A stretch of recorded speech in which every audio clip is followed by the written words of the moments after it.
Good evening, everyone. Oh, am I working? Nope. Oh, there we are. Okay. Happy Thanksgiving week, everyone.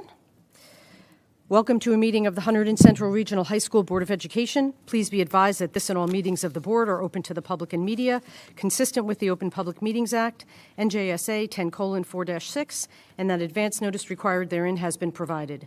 Meeting notice was also posted in the boardroom of the Upper School campus, sent to the Courier News, Star Ledger, Express Times, and the Hunterdon County Democrat, and sent to the clerks of Delaware Township, East Amwell Township, Flemington Borough, Raritan Township, and Reddington Township. The public will have an opportunity to be heard as shown on the agenda. May I have a roll call? Mrs. Spitzer, please. Mrs. Blutfield? Here. Mr. Davidson? Here. Mrs. Duggan? Here. Mr. Fowler? Here. Mrs. Hughes? Here. Mrs. Kellogg? Here. Mrs. O'Donnell? Here. Mrs. Peterson? Here. And Mr. Reimer? Here. Let's all rise for the flag salute, please. I pledge allegiance to the flag of the United States of America and to the republic for which it stands, one nation, under God, indivisible, with liberty and justice for all. Thank you. Mrs. Peterson, could you read the district mission statement, please? Yes, Hunterdon Central is an innovative educational community dedicated to the intellectual, social, and emotional safety and growth of all students. While fostering curiosity and promoting wellness, we will aspire to create powerful learning experiences, establish strong partnerships, and serve as contributing members of society. Thank you. Can I have a motion, please, to approve the minutes from the October 16th, 2023 meeting? So moved. Second. I have a motion and a second. Is there any discussion? Hearing none, can I have a roll call vote, please? Mrs. Blutfield? Yes. Mr. Davidson? I wasn't here. Abstention.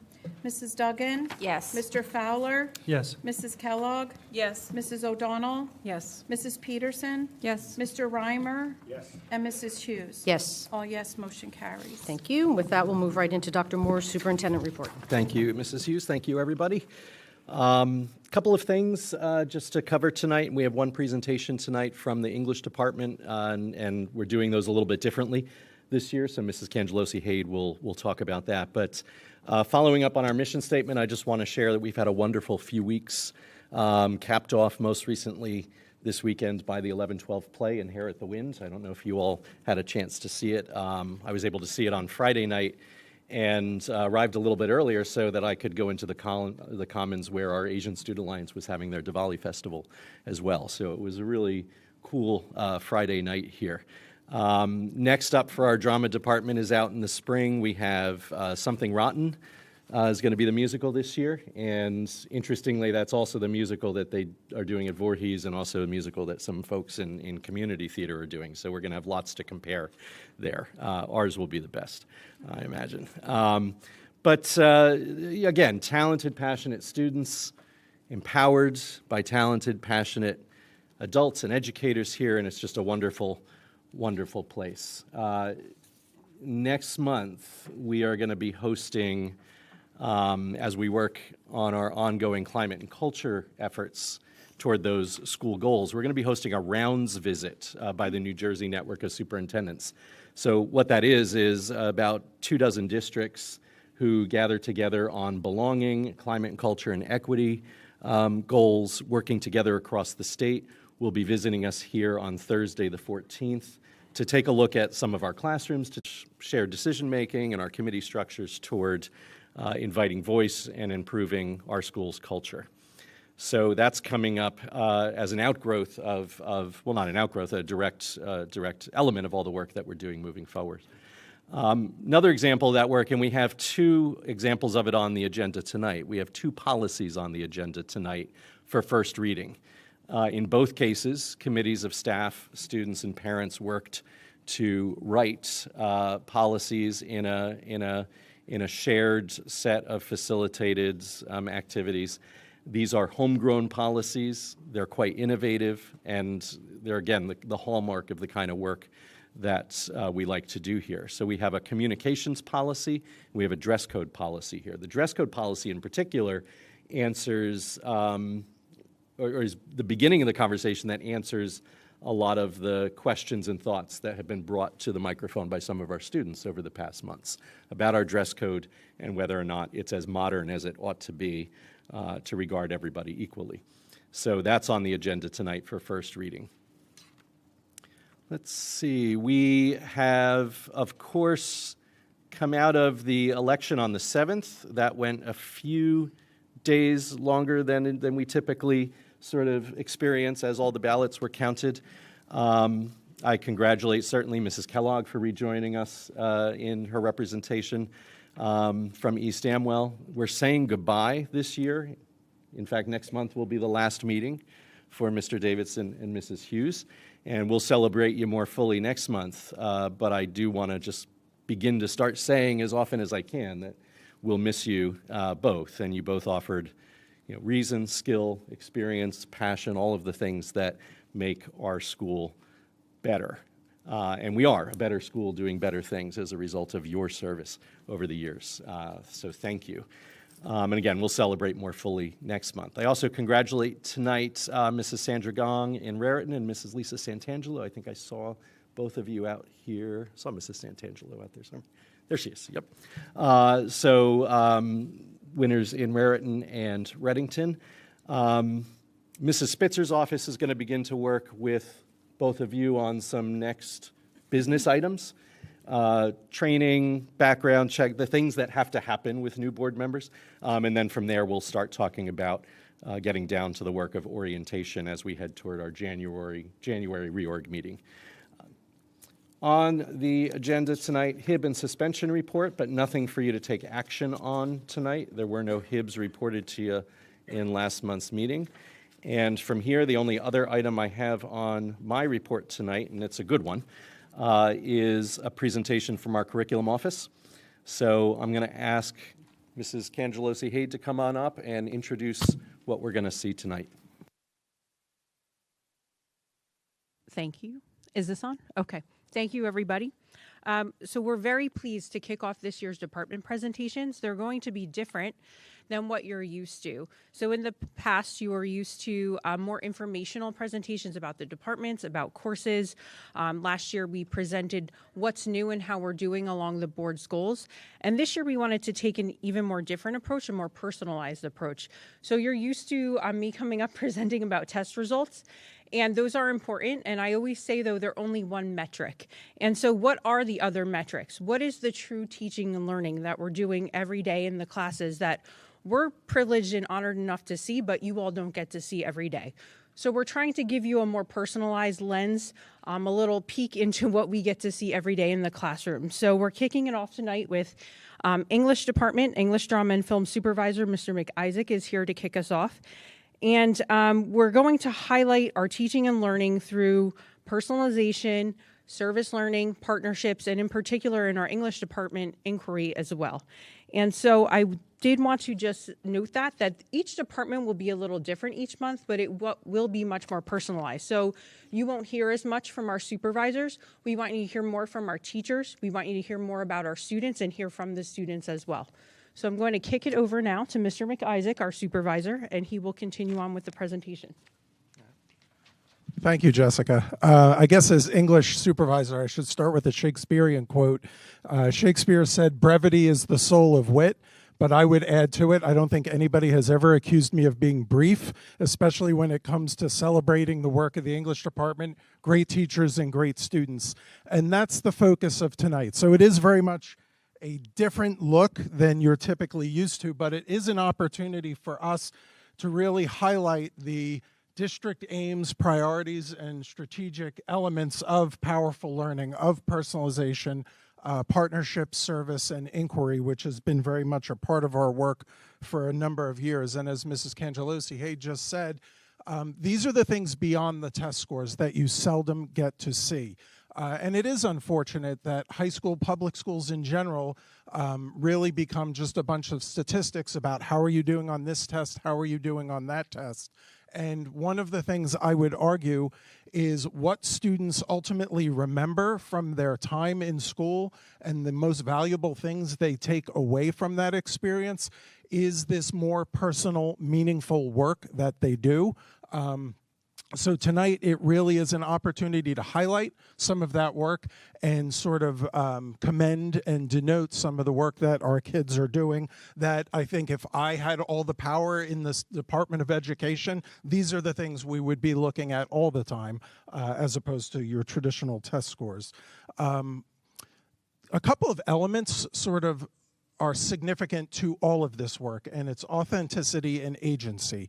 So this is a coupling of empowering teachers to get creative, to get imaginative, and to do the things that they feel students will get excited about, will get engaged about, and giving the students the power to sort of direct their own learning. Pick out the things that they read, pick out the things that they might write about, and decide where that work is going to go. So tonight I'm going to highlight a couple of staff members and their projects, and I'll have them come up and join me and sort of take the lead a little bit in speaking about the project and about the student work. So the first project I'm going to draw attention to is Miss Bowsom's Agents of Change. So come on up, Miss Bowsom. I will highlight that this is a project that Mrs. Bowsom developed a few years ago, and she has invited me in to see where students really get to direct their learning. And I know even earlier this year, just a few weeks ago, I happened to be passing through the media center here, and students are out picking books on the topics that they want to pursue. It's something that she makes very much a part of her course, but I'll let her talk a little bit about the project itself, and then we'll shift to highlighting some of her former students and the work that they did. So, Ms. Balsam. And that quote was, "Brevity is the soul to wit." All right, I'll do my best. Hi, everyone. I'm so grateful to have the opportunity to share with you the Agents of Change project and to recognize the outstanding young people and the work that they've done. So the Agents of Change project begins with a question: what change, what positive change would you like to see in the world? And this can be not just the big world, but it could be in our school, in our town, in our state, country, wherever that change might happen. The kids get the agency to find out ways that they can learn more about a problem that they see or something they want to see different in the world. And they get to choose their own independent reading novel. They learn how to use electronic databases to find multiple sources, and not just on their own particular points of view, but other points of view, opposing claims and ideas about the topic. They look for a charity organization that advocates and helps solve the problems that they see. And we end up with all kinds of amazing topics, broad ones with the environment, health and wellness, policy, public policy, big important topics get narrow, and then the students not only write a paper or do some presentation, they advocate and share their information with their classmates. And what's even better is they go beyond the walls of the school and make all kinds of changes. So that's sort of the project in a nutshell. And did I hit it all? Yeah, yes. Okay. So students that I invited, and I had so many kids in mind, but the young people who are here right now really stood out to me as caring very much about their topics. They were personally important to them. Their inquiry questions were outstanding. They chose novels that were thoughtful and provided information and lenses. And then their classmates deemed their projects to be some of the most persuasive and well done. So that's why I have Parth here, who did his project on disaster relief and how he can bring better things to schools and students who need help. What's really cool is that Parth didn't just deliver a great speech. He's also created a club here called Tech for Teens, and he's just such an advocate for doing good things for people all over the world. Shraddha's here tonight. Hi, Shraddha. And Shraddha did her topic on fast fashion. And she didn't just care about human rights, she cared about the environment, and asked her students to think about how we buy our clothes and what we do with them when we've outgrown them or we're tired of them. Shraddha is now in an environmental club where she very recently ran a clothing swap called Gift to Thrift. And I made it down there after tutorial and got myself a really great shirt. So she's, really going out there and making some big changes. I understand you're also using this particular topic with some AP research that you're doing right now as a senior, because that was a long time ago. Justin Yonetta, where's Justin? Justin is my angler in the house, and I knew that he loved to fish, so I was always looking at opportunities for him to read and write about fishing. So in his project, he shared with us some of the problems with factory fishing and overfishing. He shared with us some problems that are happening with the habitat for trout and other types of fish. And he created not only a club here, a fishing club, but is also running a little business if anybody's looking for some great fishing gear. And again, it was something that I knew he really cared about, and created a really persuasive, impressive project. I have Dhruv here. Where's Dhruv? There's Dhruv. Dhruv was new to our school and fit right in the English class where he joined us. And Dhruv cared very much about homelessness and poverty. He presented a fabulous speech to his classmates. Most of the virtual donation dollars went to you, Dhruv, in that particular class. And in reaching out to the charity organization called Good 360, they were so impressed with your work. I shared some of your work with them, that they sent Dhruv a giant box of some beautiful, beautiful merch, and asked if there's any way that they can help us. And I said, well, how can we help you? So he really brought some great awareness to that charity organization. Where's Sarah? There's Sarah. Sarah had such an interest. It all started with a book she read for class. Sarah's interested in law, so her broad topic was public policy. And she cared very much about a story of one of our very own, a student who graduated from our high school and sadly died at Penn State University with a hazing incident that I know the family has an advocacy charitable organization that helps children with prosthetics, correct? But that wasn't really Sarah's initial idea. It was, what can she share with her classmates about doing what's right in situations where people might fear that there's some kind of legal repercussion? So Sarah shared with us the Good Samaritan law, and again, her project really stood out as persuasive and heartfelt, and we learned a lot there with her Good Samaritan law presentation. And then Tatiana, where's Tatiana? I lost, here she is. So Tatiana loved bees. I knew you loved bees, and I was so impressed when she said, I really want to do a project where I share my interest. I think you were running some beehives in your community. So she brought that interest into the classroom and shared her advocacy for how important bee pollination is to our entire ecosystem. I think you even brought us some honey sticks, didn't you? And she created such a powerful presentation that I think made a big influence on her classmates. And I believe that today, Tatiana's using that early research for her AP research project where she's looking at pollination. So these are some amazing kids that took a project, and instead of just doing school, instead of just a flat paper or something turned in on Google Classroom, they took their interests and their work that we did in freshman English, and they're doing some amazing things with it, and they truly are agents of change. So I'm really proud to have been a part of that process. So thank you very much. Well done. Thank you very much, Mrs. Balsam. As we sort of continue this continuum, I think one of the things that was fascinating to see was Mrs. Balsam runs this project with the students when they're freshmen. So here's an opportunity for them to get involved, reach out, and do something, and again, make a change, make a difference in the world in some way that is meaningful to them.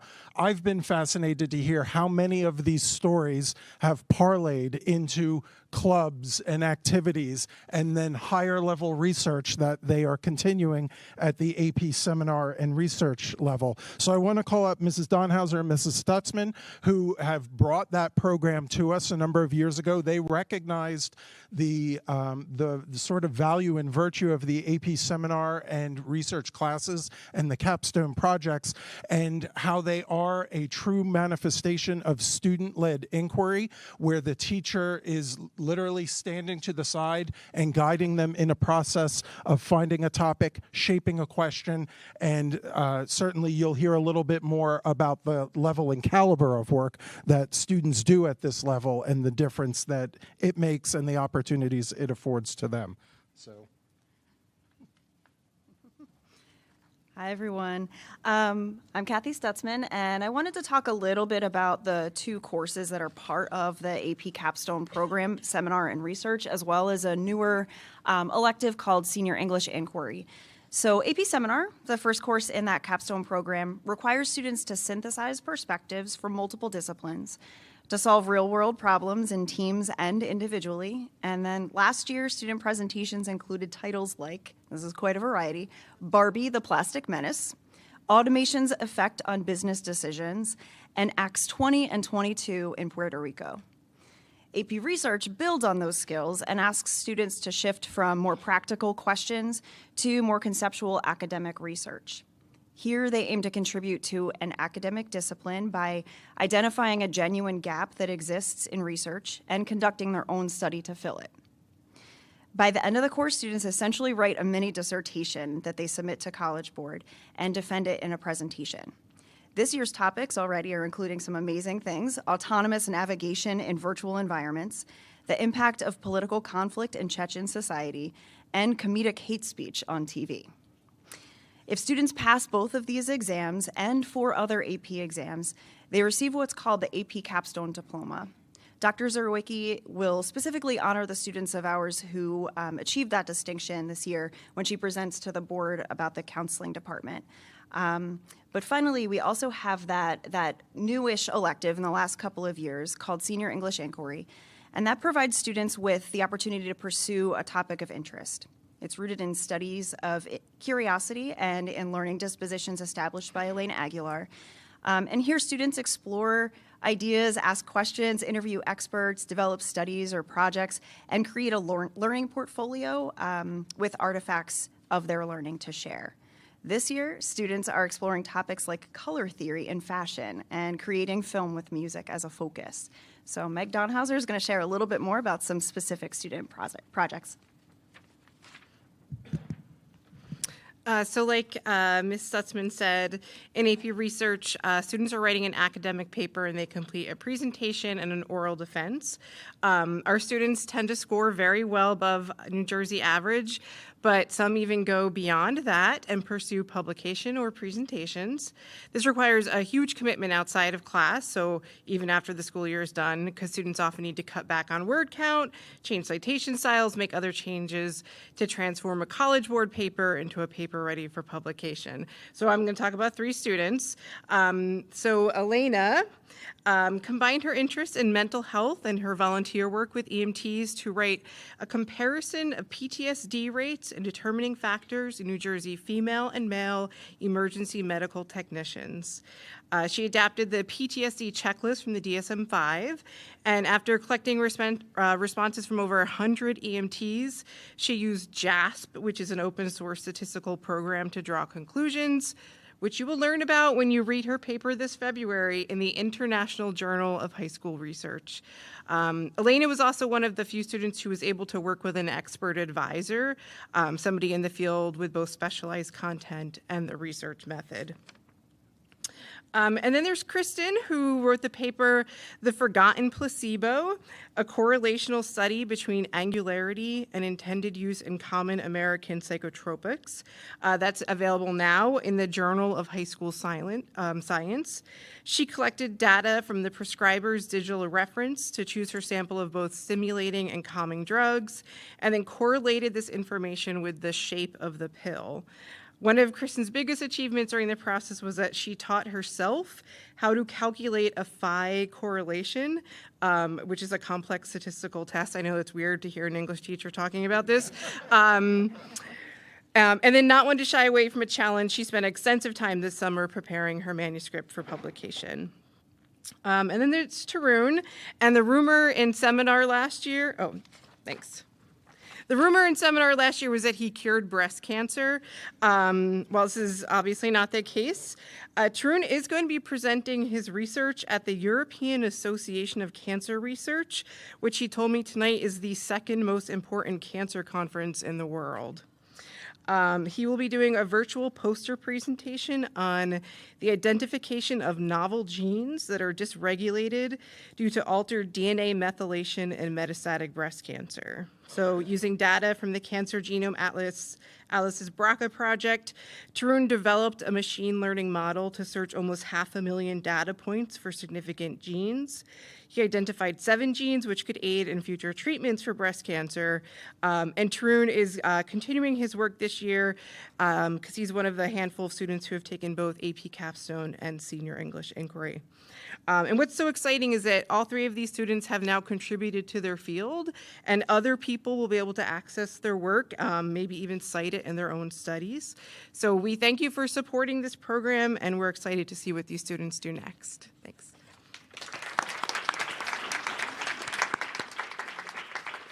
So I think that's an amazing bookend of where our students begin, some of the journeys they go on, and some of the places they go, and I suspect they will continue to go. I know in the opportunities that I've had, and many of the staff here have had, to see these presentations, be it in the classroom as freshmen or be it in their defenses at the end of the year, staff is consistently blown away. We've had expert outside advisors come in. We've had staff from colleges come in and commend the quality and level of work that our students do and sort of the opportunities and structures that our classrooms are affording these kids to really shine, explore their interests, and discover their passion.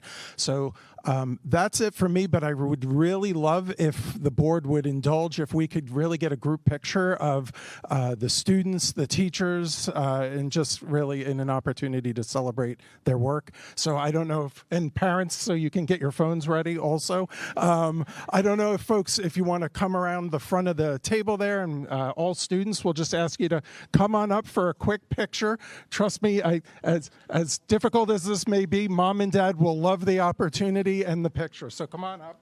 And Miss Balsam, Miss Donhauser, maybe students in the front. And then Sarah. So students, come on right up here.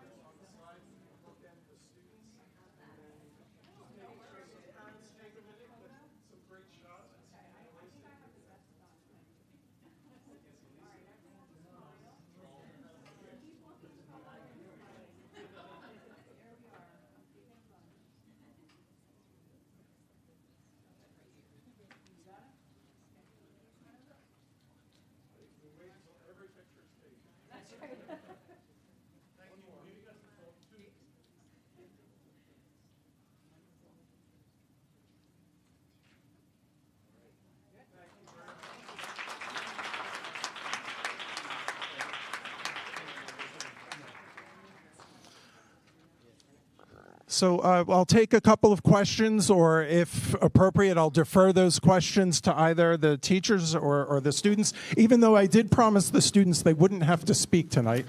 But if there's some genuine curiosities or questions, we're happy to take them. I don't have any questions, but wow, my head is spinning. I mean, I'm just so impressed with all of these students, and thank you, teachers, for supporting them in these efforts. And I am just blown away by the creativity and intellect and just forward-thinkingness of our students, but I'm not surprised. It's a great place that encourages great things. So thank you guys for representing Hunterdon Central so well. We're incredibly, incredibly proud of you. So thank you.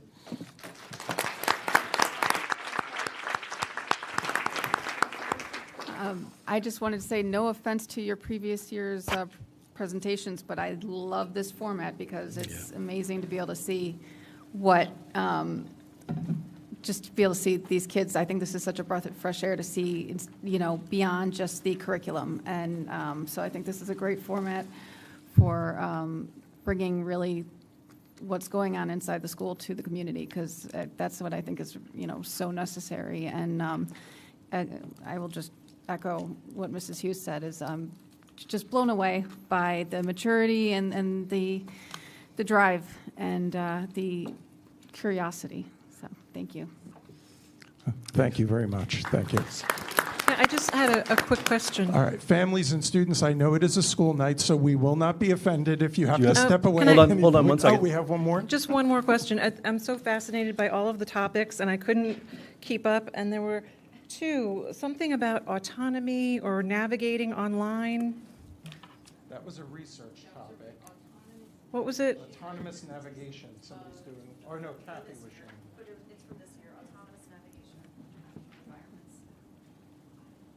Yeah. An Autonomous- AP research student this year is doing autonomous navigation in virtual environments, but it's not an online thing. It goes beyond even my understanding of stuff. But yeah. My plan is to invite board members to our presentations this spring. So if you're available, a couple weeks in April, you're welcome to come to any of them. Yes, and what was the other one right after that? Something about hate speech and comedy?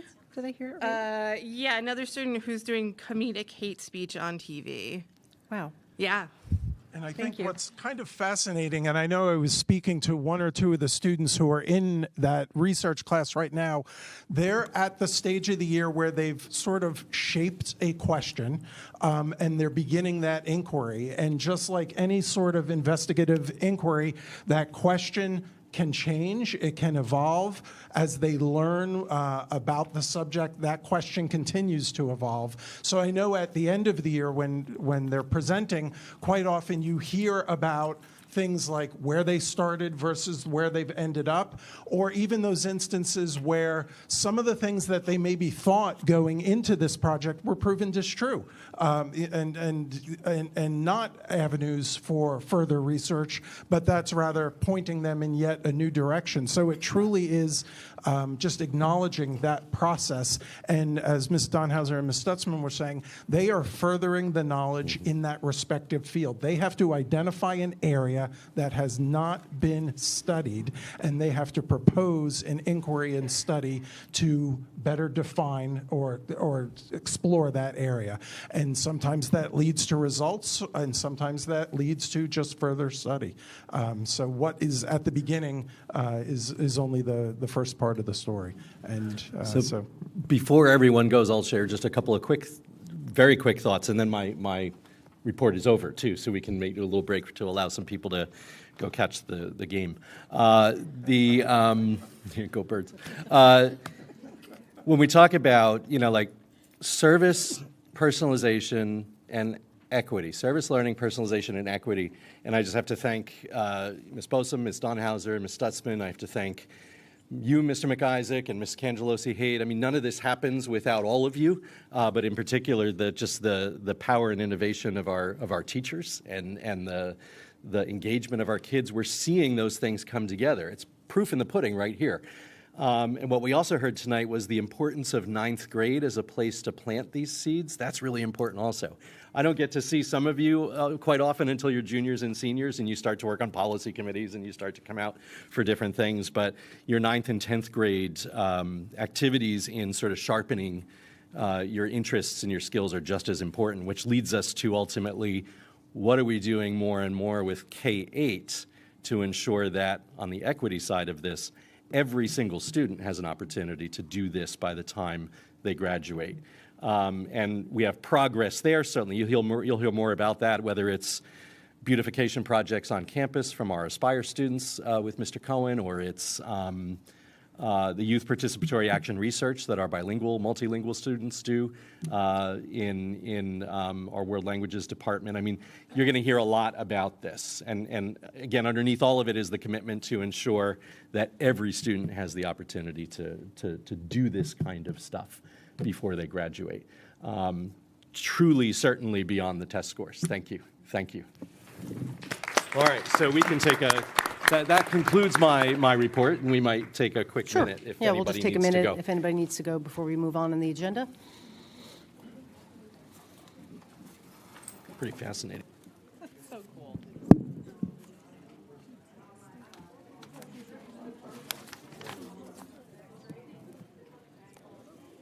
One of my clients is at the game and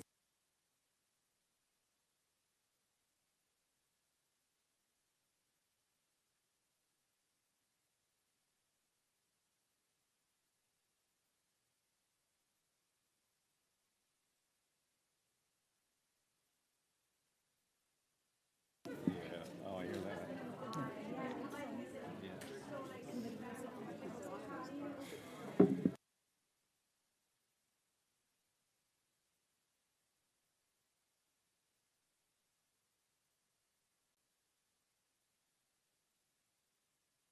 All right, folks, we're going to continue on with the agenda. We're going to move into our first residence forum, which is for action items on the agenda. So if you'd like to speak on an action item, which the board is going to vote on tonight, you can come up to the podium. Okay, doesn't look like anybody is here to speak on the agenda item, so we'll move right into committee reports. Student Life and Program Committee, Mr. Fowler, please. Thank you, President Hughes. All right, we had a good conversation last Monday. We have 8 items on the agenda to move. Before we get to that, I'll talk about some things that we did discuss during our SLP committee meeting. One of them, I think that was the biggest, was some discussions around the TED environment and expanding that and adding some of those ideas to our long-range plan, which then translate into O&T. Just being able to talk about and see what the future of Hunterdon Central is going to be was a refreshing conversation. There's a lot of conversations about robotics expansion, 3D printing, and those spaces to make them more available to our students, have more space for people to work in. So that was a good conversation. Beyond that, the business side of the house is our 8 motions. So we have a motion to approve tuition related to a contract in the amount of $5,800. We have a motion to move approving attendance of a student from Voorhees to Central for an ML program for 2023 and 24 in the amount of $28,840. We are abolishing the Bridge Year Pilot Program. This was the early graduation program. We've really kind of moved beyond its lifespan, so we're moving to abolish that. We have 4 policies that we're giving first reading on. These are all adjustments that are coming from our policy guidance organization. Nothing substantial in any of these changes. They're really just formatting and cleaning up the policies for future. I think we just have 2 policies, right, on first read, and the other 2 are on second read? It's number 4 on the agenda. Maybe that's it. You're right. I'm sorry. That's Thank okay. you. All right. We have a number of policies in second reading. Including in these policies is student health records, which we tabled at the last meeting. We're taking that off the table. We've made an adjustment to allow for GDPR considerations and any other government or law guiding principles that we need to adhere to as an organization or as a school. We are moving to approve a Gateway to Success grant administered by the Progressive Center of Independent Living. And then we have 2 trips that are coming up. Our Model UN Club is going to attend a conference in Hershey, PA. The trip is going to cost $400 to $500 per student, paid for by students and fundraising. And we have an overnight trip down to Florida for our cheerleaders. That's $1,200 per student, also paid by students and fundraising. So I am moving these 8 items. Thank you, Mr. Fowler. Have a motion. Do I have a second? So moved. Second? Second. I have a motion and a second. Is there any discussion? Hearing none, can I have a roll call vote, please? Mr. Davidson? Mr. Fowler? Yes. Mrs. O'Donnell? Yes. Mrs. Kellogg? Yes. Mrs. Bloodfield? Yes. Mrs. Duggan? Yes. Mrs. Peterson? Yes. Mr. Reimer? Yes. And Mrs. Hughes? Yes. All yes, motion carries. Thank you. Operations and Transportation, Mrs. Duggan, you're going to provide the report, please? So we have 17 items to move tonight. The first one is the financial reports to acknowledge the receipt of the reports ending in September. The second one is invoices, which we see every month. The third is move to approve the line account transfers that have been provided. The fourth is to abolish policy first reading. There are 2 policies, student nutrition programs and meal charges outstanding food services bills. And these are going to be replaced with what we see as the fifth motion, which is move to approve the following policies on first reading of food services.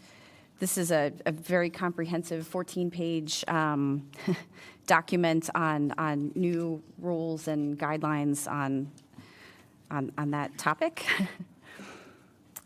We have a second reading for number 6 on 2 policies, and these are policies that we saw last month as well. I believe there was just a paragraph that was left off at the end, so we just need to approve these again.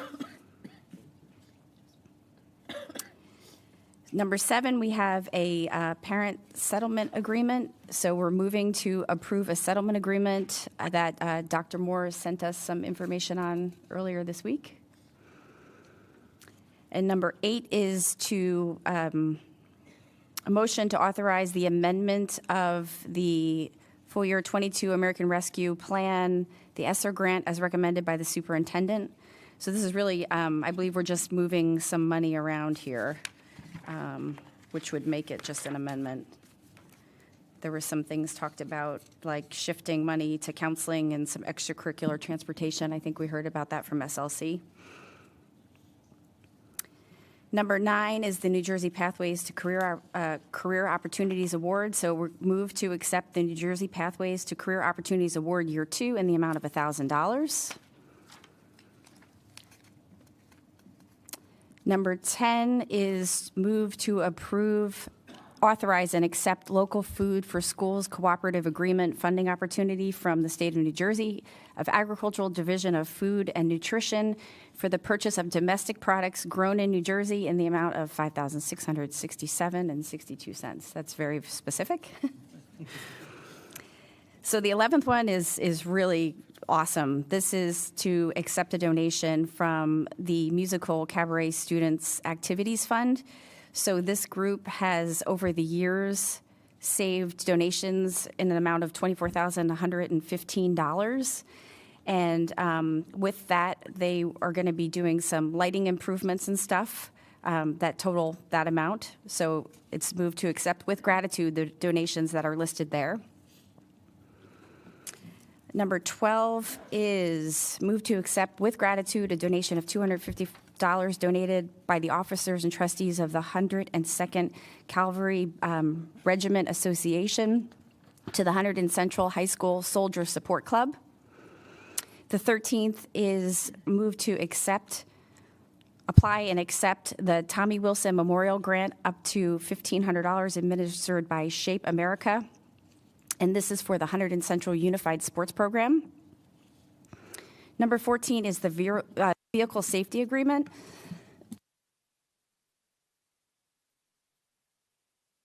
So this is something that we approved the sale of 2 vans last month.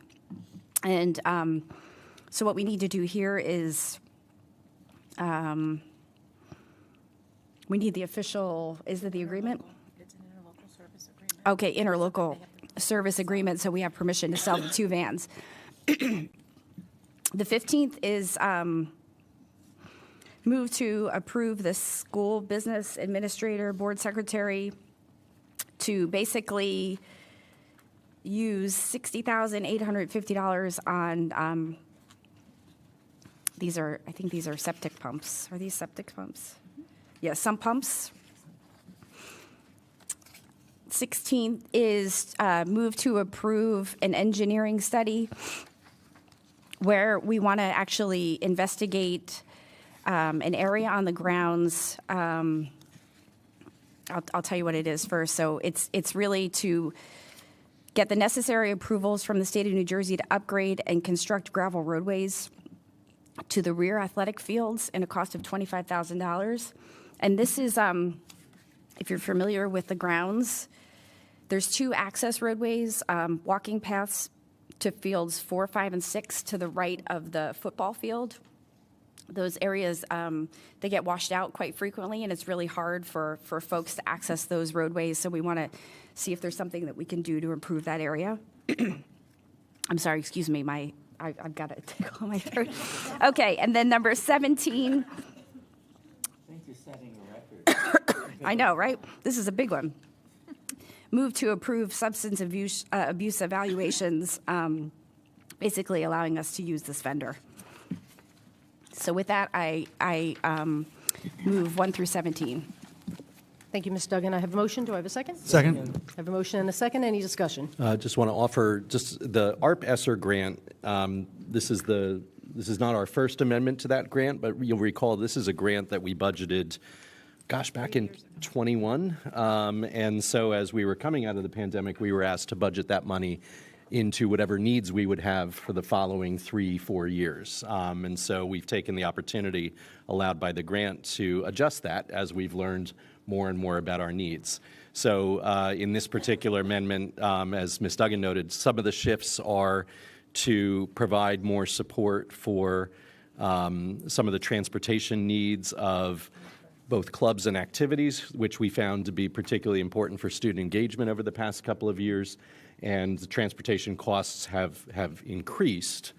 So this has been helpful to allow us to give that support.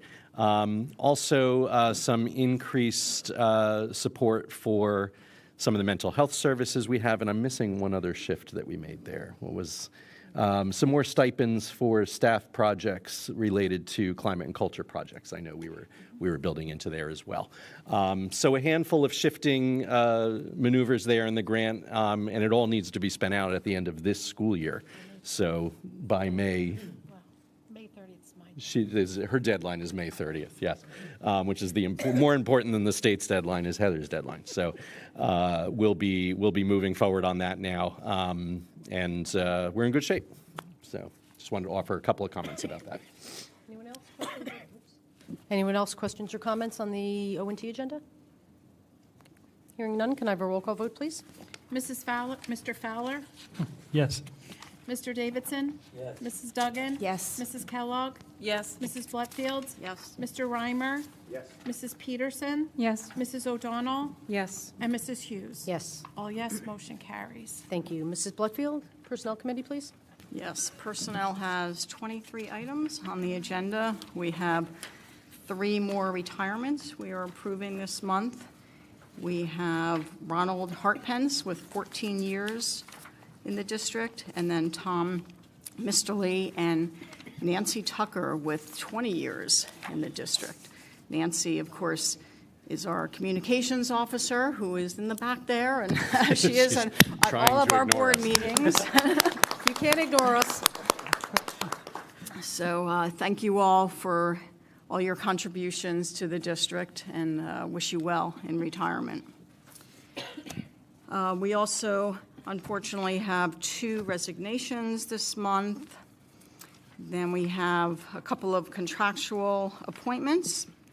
We have a replacement pension and benefits specialist, a replacement school counselor position, 2 maintenance positions, and then we are approving Sue Goldie as transportation director. Of course, She's been the acting director filling in for Glenn Barry in the past. We have a temporary replacement learning disability teaching consultant. These positions are very hard to fill, particularly mid-year, which is why we have this part-time replacement. We have in 5 our hourly appointments. We have the appointment of athletic event workers, a test proctor in number 7. Then 8, 9, and 10, we have our substitute teachers, secretaries, and bus drivers we're appointing. We have PM supervision appointments in number 11. 1 salary guide advancement due to the receipt of a master's degree. That's in number 12. We have in 13, we are approving after-hours tutorial instructors, and that's all funded with grant money. In 14, we have some Schedule D coaches. 15, we are approving a unified sports coach, and that's separate from Schedule D because that's grant funded. Then we have, we're approving 2 unpaid robotics team volunteers. In number 17, we have our professional development, a couple of big items on there this month.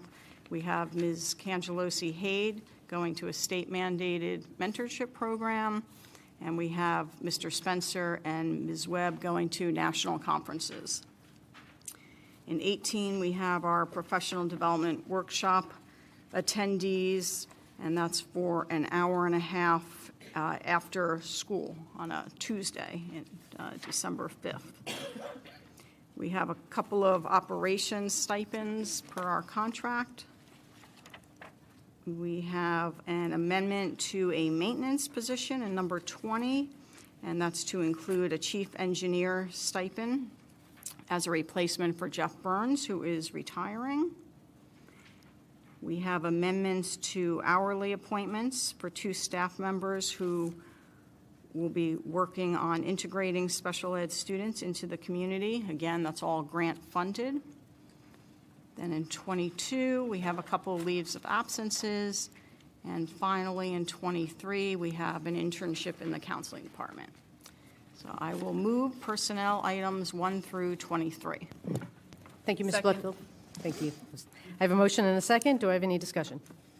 Mr. Fowler. Just wanted to mention, from a Joint Transportation Committee perspective, it was voted on at JTC for Sue Goldie to be presented for this appointment, and it has already gone through Flem Rare's board and been approved. So this motion will be finalizing her appointment. Great. Thank you for bringing that up. Thank you. Very quickly, too, I mean, again, and Ms. Bledfield always shares these sentiments, but we all feel them, the bittersweet sentiments when we have retirees leaving us, especially folks like Tom and Ron and certainly Nancy back there. So I'm just going to embarrass her one more time.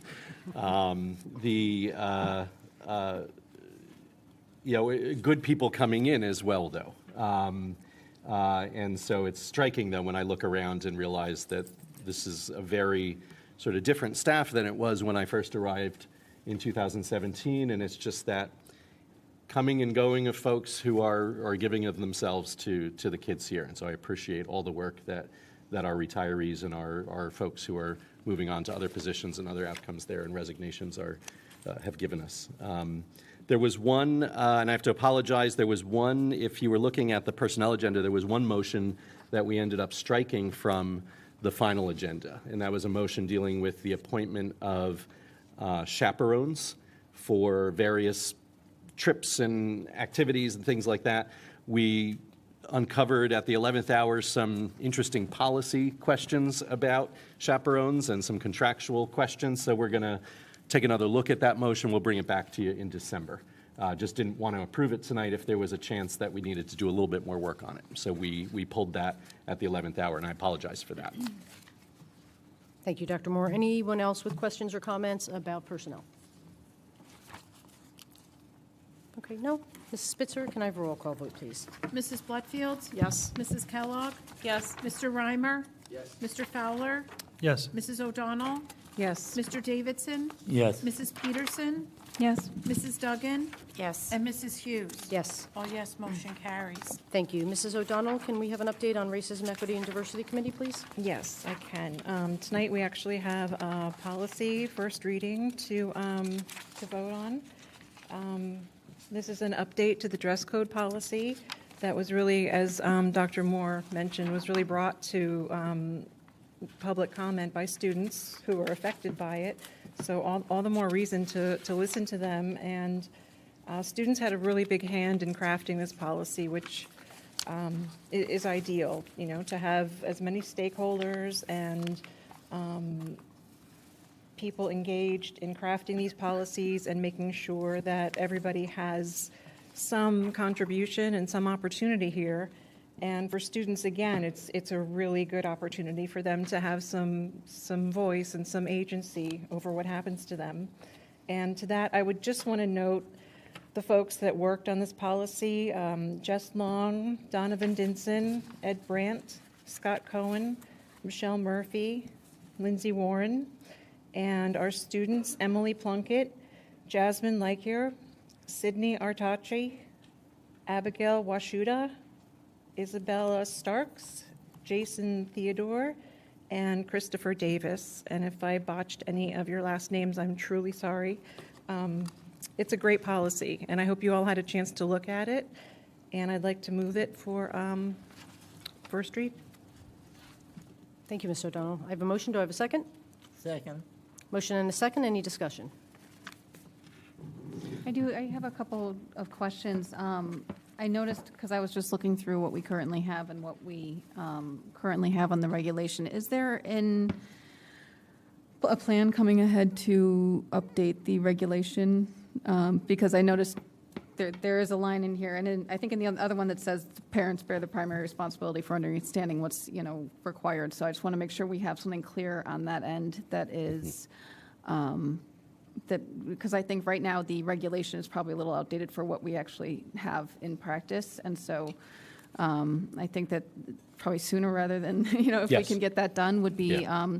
excellent. My only other question was the first sentence in the third paragraph. I think I'm understanding where that is coming from and where that's going.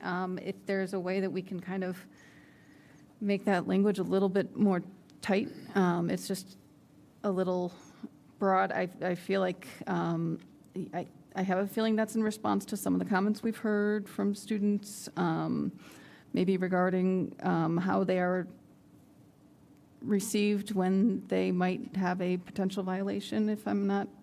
Let me look. I'm just catching up to you, Mrs. Peterson. Bear with me 1 second. So current proposed. So first sentence of the third paragraph. So the Board of Education expects everyone on campus to manage their own personal reactions without limiting others' rights to express themselves. Is that the? That's the one. And it's Okay. just because their reaction could be negative, could be positive, could be, that's just the broadness of that just kind of leaves me a little bit uncomfortable in having that in a policy as without a little bit more clarity, just because it could, it would be better to know a little bit more in detail, have a little bit more language if possible. Yeah. And So- I don't think that's anything that would need to necessarily rewrite the whole thing. It could be a tweak. So and I'll give you two things. First, yes, in fact, the students who came to the table wanted to dive right into the regulation, as you can imagine, because that's where all the rules are. But Dr. Warren and Ms. Murphy, working with Mr. Cohen, guided them to, and Ms. Betterman, you were involved in this as well, weren't you? Yes, Mrs. Betterman was involved in this as well, as a parent. I'm sorry, as a member of our HSA. The realization came that we had to really attack the policy first so that the regulation could be tied to something that was meaningful as a statement of sort of governance priority. Now that sentence at the top of the third paragraph, they actually saw in some of the samples that they were looking at, they saw a similar sentiment. And I think what that's getting at certainly is where policies are typically, old-fashioned dress code policies are typically written with this thought about if you are not dressing modestly, you are distracting your other fellow students. And this is trying to turn that to, well, no, you're in charge of your own reactions. And we tinkered with that language quite a bit, if I remember correctly, as we went back and forth. So if there's no suggestion right now that we could consider, we could certainly consider one before the December meeting. I imagine, assuming that would be a friendly amendment, I don't think it would put us back at the drawing board. We would be able to move forward on a second read.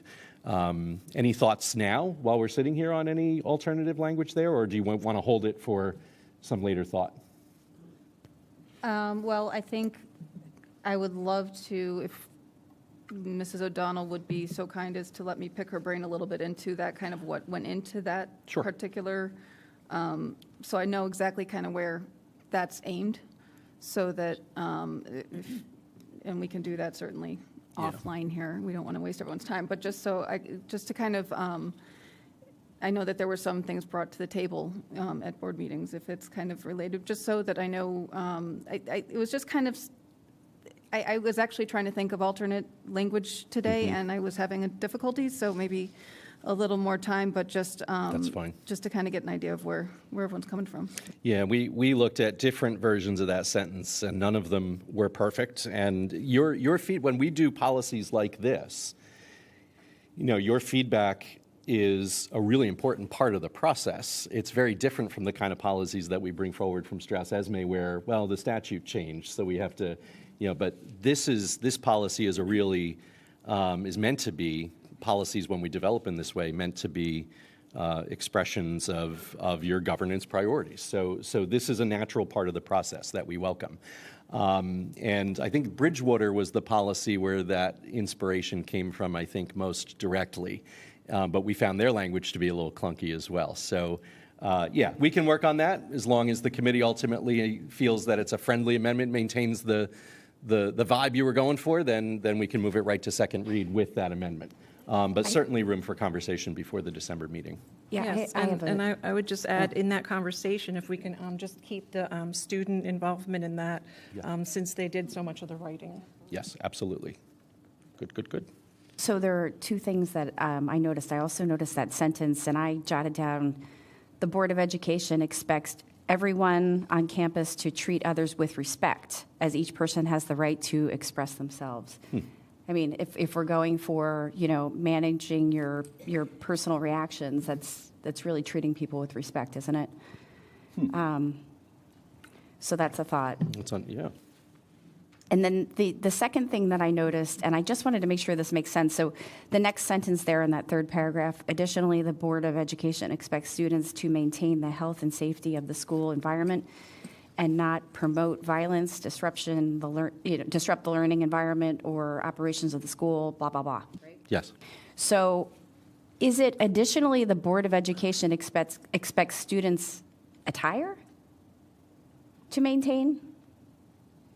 Yeah, so the we health can. And safety, or is it the students to maintain the health and safety? So that's a good point. This is about student attire and dress code, so that could be more specific to that particular element of behavior here. I mean, that's our expectation from law for what students, what's a discipline incident and what's not. Often it's disruption, hostile learning environment, those sorts of things. So that language should be there, but I do like the idea of specifying that a little bit further.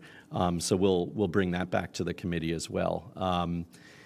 That is one of the, when you go into New Jersey law and administrative code, you don't find a lot of background for school dress codes. You don't really find laws about school dress codes. So the two roots are that. Students should not be doing anything that disrupts the learning environment or the operations of the school and promotes violence. And then there's also this very specific thing about gang activity and attire that expresses gang activity. That's a direct reference from the law as well, so you'll see that in the last sentence. But those are the only two legal parameters for dress code for us. So this was a good operation for students to get their hands into and really dig deep, because there wasn't a lot of complicated law that they had to work through.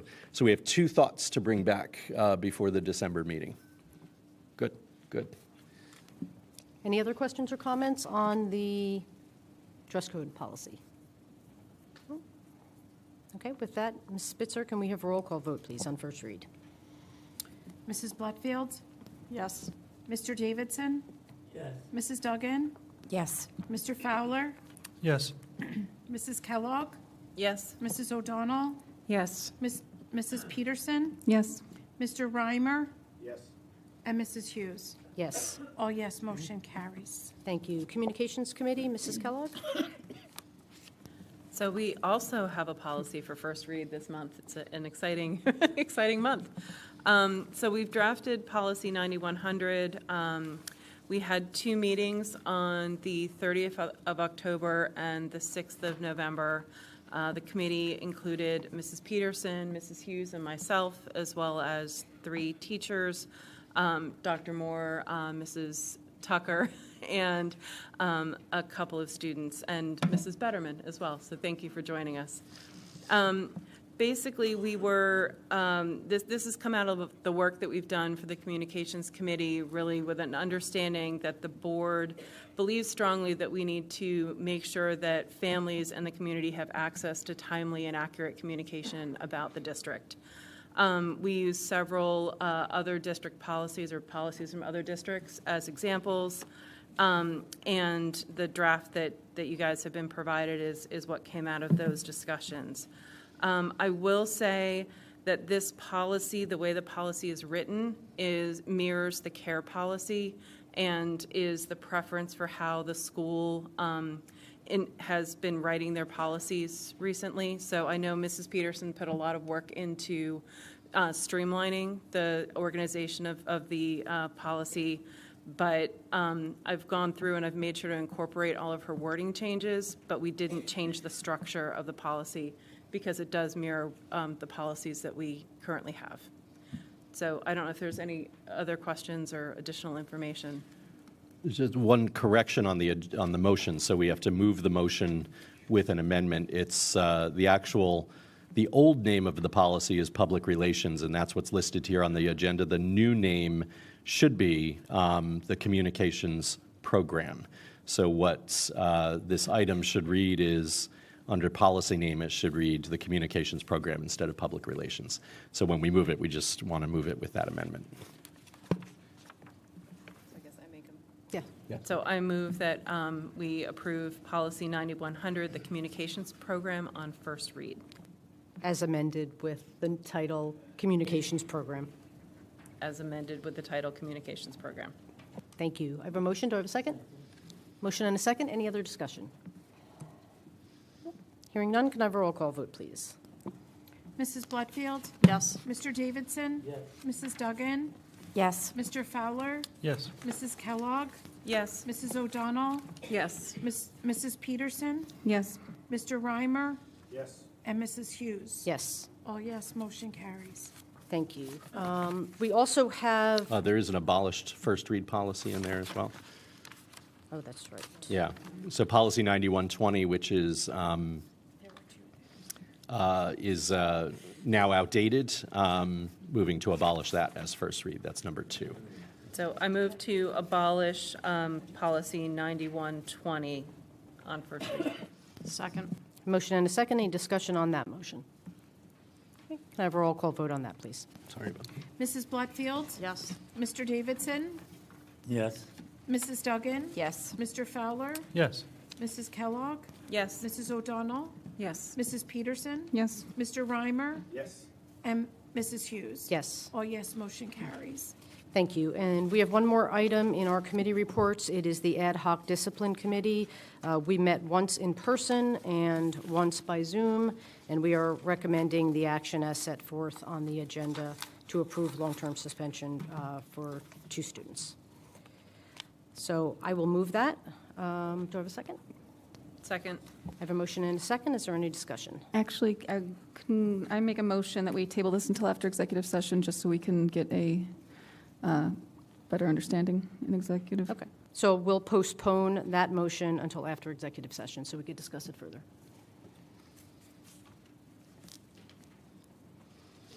We don't need to vote on that. Okay, so that right? concludes committee reports.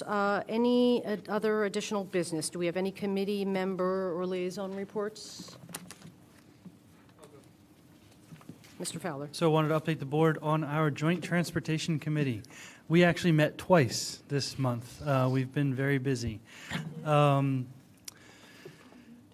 guess I'll summarize it by saying we successfully transport many children every single day in our districts, not only for Hunterdon Central, also for Flemington Raritan, for Delaware Township, and East Amwell. The Joint Transportation Committee has been going successfully since roughly 1995, 1996, but in the last year and a half, we've been having some bumps that I've reported before to this board. With driver contracts coming up, the appointment of Sue to Transportation Director, a number of other items that have been points of concern. Hunterdon Central's members have asked the Joint Transportation Committee to start to research what a different structure to the JTC would look like.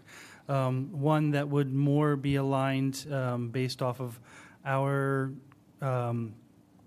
lawyers' guidance to be standard today rather than in alignment with what we created back in the 90s. That's underway. There's 4 action items that are going on right now as a result of that. We're supposed to enter into driver contract negotiation for next year. They've asked for a little bit of a stall. We have as well. So that conversation is ongoing as to whether we may delay that by a few months or a year.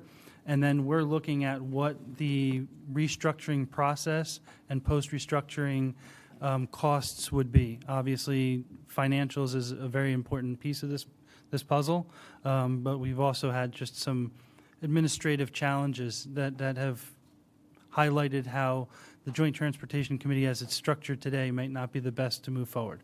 It's not definitive. It's just something that we are investigating, but we have opened those conversations with Flemington Raritan members, and they're going to be ongoing next month and probably for a number of months. Thank you, Mr. Fowler. And I just want to express to our JTC committee, which is also our Operations and Transportation Committee, Mr. Fowler, Mrs. Duggan, Mr. Davidson, appreciation for all the hard work. There's been a lot of meetings, a lot of emails. Dr. Moore and Mrs. Spitzer as well have been instrumental in those discussions. It's been a lot of work, and there's been a lot of really good, positive forward progress. So thank you all for all that work. Does anyone else have any committee or liaison reports?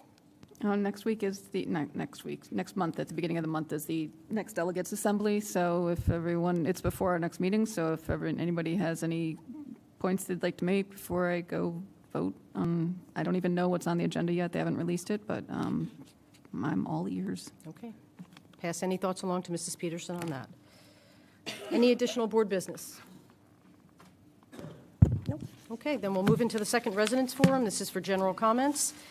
Reminder that you have 5 minutes until we get the innovation that Mr. Fowler suggested in our Student Life and Program Committee meeting, that maybe a student in one of our design classes can come up with a cool lighting system up at the podium so that you could see the lights green when you're speaking and yellow when you have a minute left and then red when you're done, rather than Dr. Moore and I having to use our phones and timers. We're going to use the old school method of 4 minutes, you'll get the buzz, and then a minute left on my timer to complete your thoughts. But we need to be able to remotely set it at 3 or 5 minutes. Correct. That's a key spec. Right. So please come up, write your name on the piece of paper, your municipality, and you have 5 minutes. Nobody? Oh.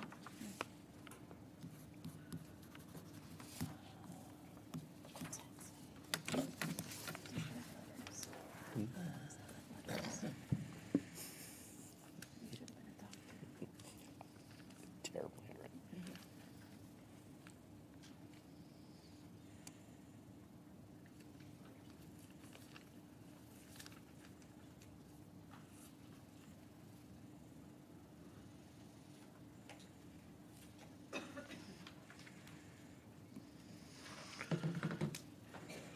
Good evening.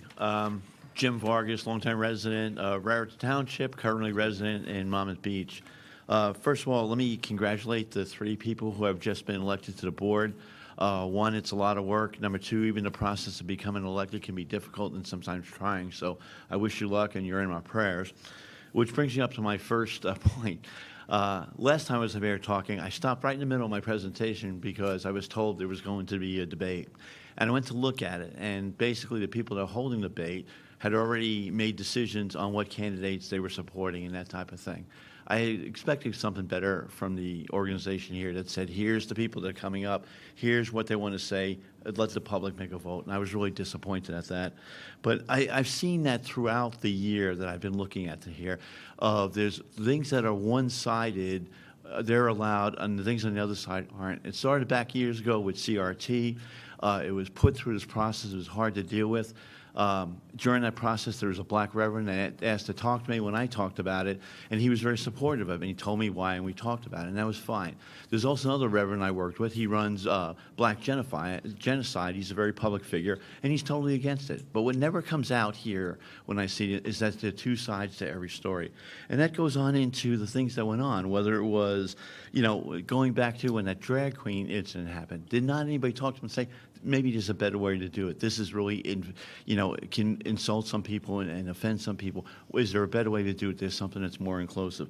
Going into, of course, the attack on Pagano, who we never seemed to resolve. They got a report from. And yet, on another time where a young man made a comment on a woman's dress, he was immediately dressed and said he was going to be re-educated. I have seen in the past year here the support of a one-side view. There's Mr. Moore's view, and it's a very leftist view, and it's not a balanced view that I see in the community. And I think the board here has failed the community in living up to that, and hopefully we can move forward and put that aside. A couple quick things that I touched on is early on when I started talking here, there was the whole issue of how we're going to treat pronouns with students, and it said in the issue parents don't have to be involved. All I said was, just say you follow the program and say you will always involve the parents. And you never did. And I think I heard something at the last meeting that you would never not do something without not involved. But no one knows the policy, and the policy should be clear. We're going to follow the policy, but we're going to inform the parents. Many of the school boards I work with have actually rescinded the policy and going through it. And I just see more that doesn't have to be, and it really makes me sad. The last thing I want to touch upon is, and this is a little delicate, is I've seen there's a need to support people. And I watched a teacher up here come up and very support the people that are in the LGBTQIA plus type of thing. However, what I don't know, and I see the same thing when I was at the Board of Education in Trenton, is yes, there's involvement. Yes, they're passionate. But do we have the rules in place how people should conduct themselves? What are the rules for dealing with each other? Are there no closed-door discussions? The problem in our society is really scary. The righteous man looks the same behavior as the predator, and we've got to protect our students. And I get a little annoyed because I remember Ms. O'Donnell's point was that grooming doesn't happen. It's real. We had a guy up here from Gays Against Groomers that said it does. I see this board, I see a lot of times when it comes to the policy issue that they just avoid it. They don't tackle the straight things, and they don't give a balanced approach. Even this point of the LGBTQIA. The feeling is given that LG, everybody's the same. I've got a niece that's gay. I got a cousin that's gay. I have two neighbors that are gay. My old boss was a gay woman. They're very conservative. LG, is that 1 minute? Okay. Or am I done? 1 minute, okay. The LG part of it is split. It is not just one thing, and it should be that is what really here is. What we expect from a board and what we expect from the administration is a balance that addresses everybody's needs, and I hope we can see that moving forward. Thank you. God bless. Take care. Thank you, Mr. Vargas. Is there anyone else who would like to speak tonight? Okay, then we'll close public comment. Any board comment? Oh, I'm sorry. Is there another? Oh. Yep.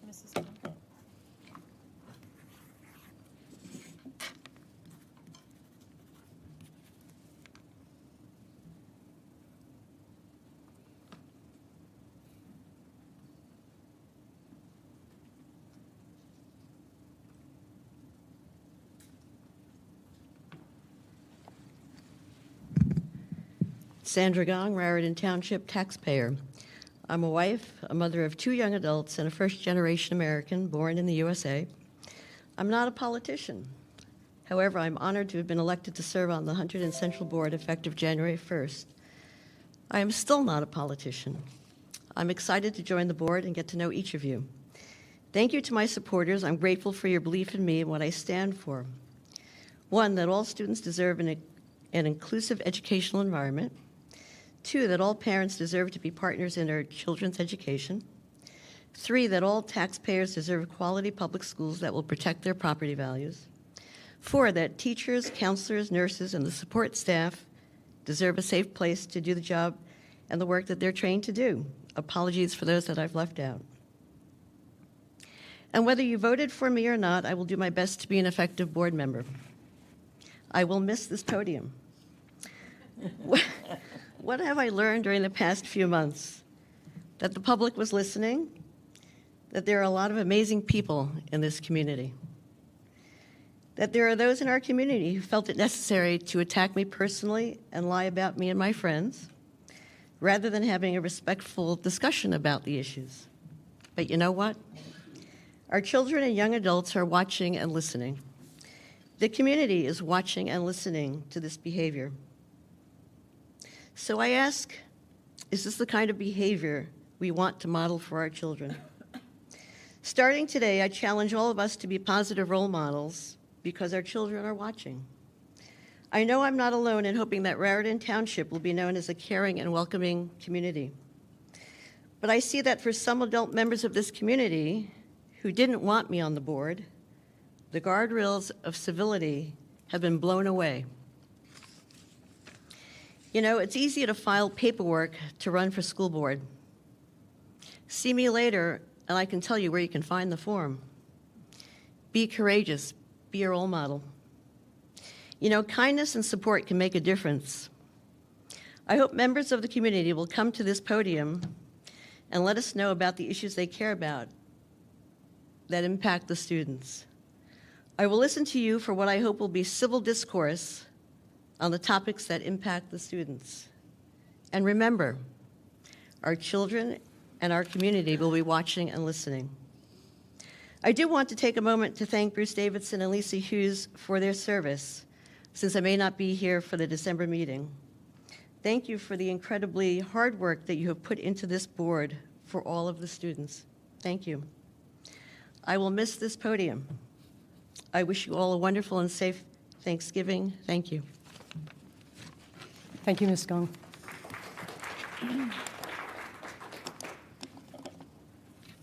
Okay, with that, we will close second public comment. Do we have any board comments? Just briefly, I just wanted to say, I don't think that, Mr. Vargas had mentioned I made a comment to the effect of there not being any groomers. I think we can agree that that is a condition and something that exists in society. What I have a problem with is when sexual proclivity and sexually deviant behavior is wrongfully and unnecessarily attached to a group of people like LGBTQ plus folks. So I just want to make that distinction, not saying that that doesn't exist. That wasn't my issue.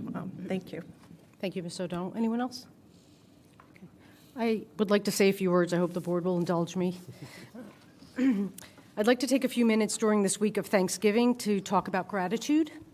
As my time on this board is coming to an end, I want to publicly express my gratitude to all of the staff at this remarkable high school for giving their all each and every day to educate, care for, and support our children. As a parent of one recent grad and a soon-to-be grad in June, I am deeply invested in the success of this school. And by success, I don't simply mean the academic, athletic, and extracurricular awards which our students so regularly achieve, all of which, by the way, I believe are important elements for a productive, well-respected, and successful high school. But the success in knowing that our kids graduate as Red Devils with the tools to become kind, empathetic, and productive members of society in whatever path they choose. That is what it means to me to be a Hunterdon Central Red Devil. And that wouldn't be possible without our teachers. You've probably heard me speak publicly before about my respect and admiration for our teachers, but it bears repeating tonight.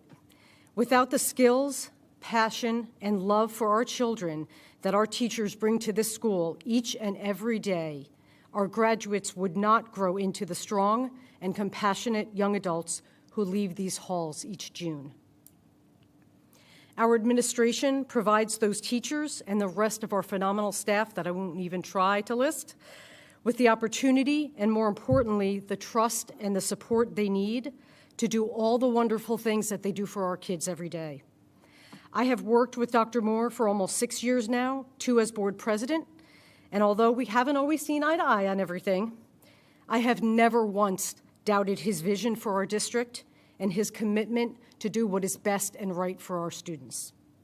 I am not only extraordinarily grateful for his leadership through some very challenging years, but for that of his entire administrative team. I also want to express my gratitude to our outstanding students for making this service on the board so rewarding and for making Hunterdon Central come alive with their varied talents, passions, and achievements. Our students are the beating heart of this school, just as this school is the heart of all of our communities. I want to thank my fellow board members for giving their time to serve our community and our future board members who will be sworn in January, and for the current board members for trusting me to lead this board for the past 2 years. My wish for this board going forward is simple. Don't ever lose focus on our students and doing what's right for each and every one of them. Embrace their challenges, their achievements, their outstanding range of interest, their choices, both good and bad, their bravery, and most importantly, their vulnerability. Embrace them for exactly who they are as they walk through these doors and protect them as if they were your own. Please don't forget that we are here first and foremost in service to all of them. I'll end where I started, which is with gratitude this Thanksgiving week. I am forever grateful for the time I've been honored to serve on this board, for the relationships I've made and the friendships I've forged with many of you, and the experiences which have forever shaped me. Thank you to Hunterdon Central for your love, support, and most importantly for educating my children and all children here in the broadest and most beautiful ways. Happy Thanksgiving to everyone, and I will see you less emotionally in December.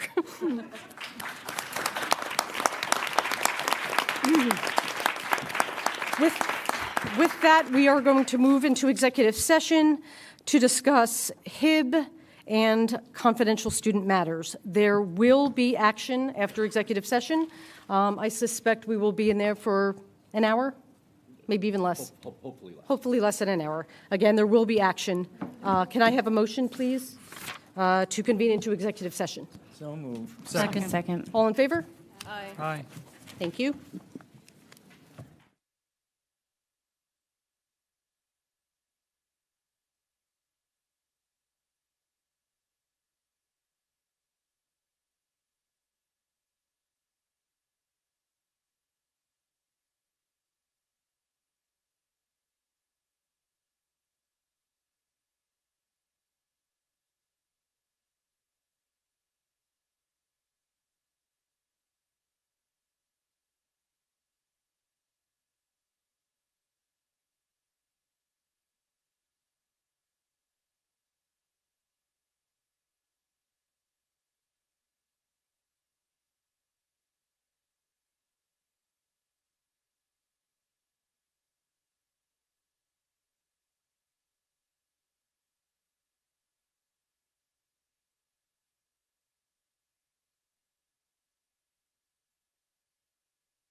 You guys ready for us? Okay, we're back on the record. We are going to, I'll move again to approve the long-term suspension from school for the following two students until the date as indicated in accordance with the decision of the Hunterdon Central High School District Board of Education Ad Hoc Discipline Committee and upon recommendation of the superintendent for the two student ID numbers listed below. Do I have a second? Second. Have a motion and a second. Any further discussion? Hearing none, can I have a roll call vote? Mrs. Spitzer, please. Mrs. Butterfield? Yes. Mr. Davidson? Yes. Mrs. Duggan? Yes. Mr. Fowler? Yes. Mrs. Kellogg? Yes. Mrs. O'Donnell? Yes. Mrs. Peterson? Yes. Mr. Reimer? Yes. And Mrs. Hughes? Yes. All yes, motion carries. Thank you. Can I have a motion to adjourn the meeting, please? So moved. May I have a second? All in favor? Aye. All right, good night, everyone. Happy Thanksgiving.